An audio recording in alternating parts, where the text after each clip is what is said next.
Okay, y'all, I am back with part 3 of the Hallmark GAF scandal. Apparently, this Christmas is not under wraps. So, as I told you in part 2, there was a movie called Christmas Under Wraps from 2014. Candace Cameron Bure plays this doctor, Lauren Brunel.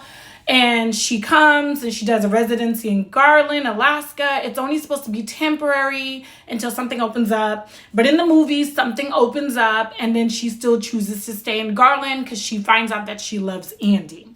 Now, this was 8 years ago.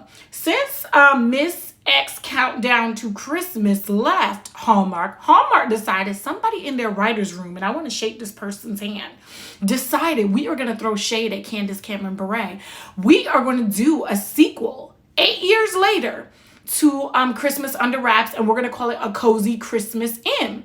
But instead of using her, we're going to go to her Full House and Fuller House castmate, Jodie Sweetin, who has different politics than Candace and is just an all-around good human being who definitely deserved a second chance in her career as she rebuilt her life. Hallmark was like, we're going to give Jodie a chance to go to Garland and really mac on Candace's love interest because, it is what it is. Now, I know some Hallmark people were a little pissed off about this. I was just more curious. Myself and my college roommate, Megan, shout out to Megan. She's the reason why I'm doing this right now.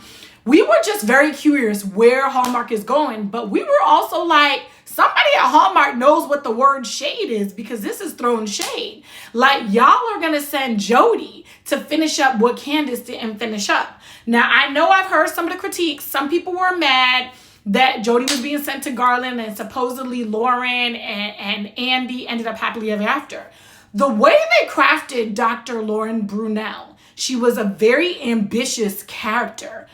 Who in their right mind believed that she stayed in Garland to be with Andy for the rest of her life and gave up on her surgical career? Who in their right mind believes that she would be okay with general practice when her goal was to be a surgeon? Come on now, it's just not believable. Now, if they had Andy move to San Francisco or Seattle or wherever to help promote her career, that would have been much more believable. But we know that Andy needs to take over the family business very soon. So for those of you that were pissed off that him and Lauren didn't end up happily ever after, they didn't marry them. Lauren and Andy were not married. Also, it's implied that Lauren learns what Andy's family business really is, but they never really laid it out for you. But once again, that's Garland for ya. You got it, dude. On to the next